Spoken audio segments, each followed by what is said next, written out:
The scenes were even worse at Da Nang's airport, where desperate Vietnamese scrambled and fought to find a way out. On March 29th, the World Airways jumbo jet flew into Da Nang to evacuate refugees. The airline president, J.Daly, was aboard the flight, and so was CBS News correspondent Bruce Dunning. Reports from Saigon said thousands of people were roaming Da Nang airfield.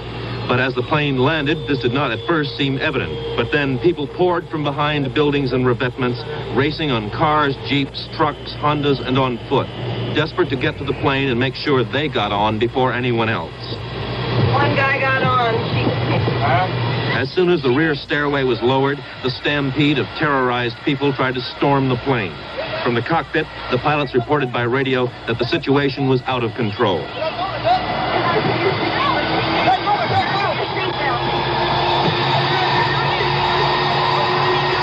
Several times the pilots moved the plane, hoping to break the crowds around the rear ladder. There was no control. High-ranking officers in Da Nang have fled, leaving soldiers and airmen to fend for themselves. The hordes tried to jam up the stairway, as J.Daly himself tried to block the stairs.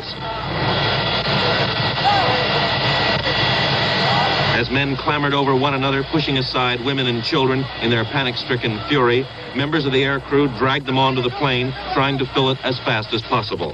The tension and panic intensified. The heavily armed men were menacing. They left their wives, their children, their aged parents on the runway while they forced their own way on board, a rabble of young enlisted men. CBS News cameraman Mike Marriott and soundman MIธ์N dared not leave the plane, aware they might not be able to get back on. One newsman was left behind as the crowd pushed him out of reach of the plane. The stewardesses dragged people on and rushed them to seats, screaming all the while, "Where are the women and children?" They piled 4, 5, and 6 men into seats intended for 3. Finally, there was room for no more. The plane began to move as people still clambered up the ladder. Angry men left behind fired pistols and automatic weapons at the plane, determined that no one would go if they couldn't. A grenade went off under one wing, damaging it. Unable to move on the blockaded runway, the plane raced down the taxiway, swerving to avoid abandoned vehicles, perhaps even running over people. As the plane strained laboriously into the air, people were still clinging to the wheels and the rear stairs. 7 men fell off as the plane reached heights of 1,000 feet or more. As the plane reached 6,000 feet, one man was still stuck in the ladder.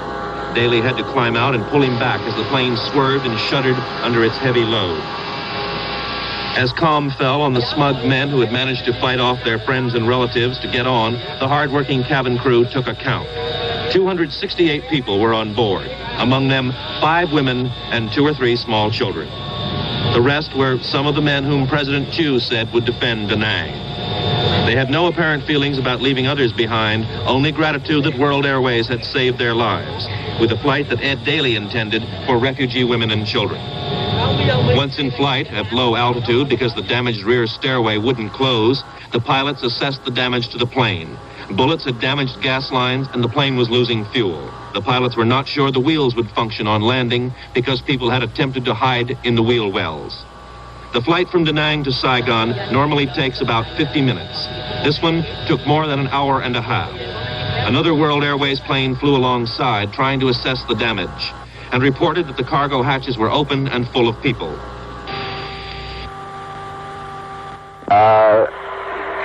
Do you think the nose gear will come down, or you can't tell yet? Can't tell, and I don't want to check until we get in closer. That's the biggest problem I see at the moment here. Long 945, clear to Saigon. Something hanging down in my gear, in my gear doors. It may be a body. Did you say a body? Well, I can't tell. It sure looks like it.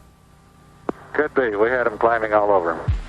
One man on the escort plane said that crew was praying for us on the damaged plane. Not knowing whether the wheel assemblies would hold, the flight crew put the plane, almost empty of fuel, down very gingerly on the runway at Saigon, and the deserters on board cheered. As the plane taxied to a parking place, soldiers poured out of the luggage holds.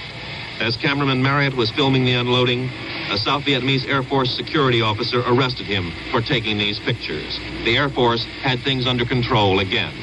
But the men and women of World Airways had brought their plane and its load home. Bruce Dunning, CBS News, back from Da Nang.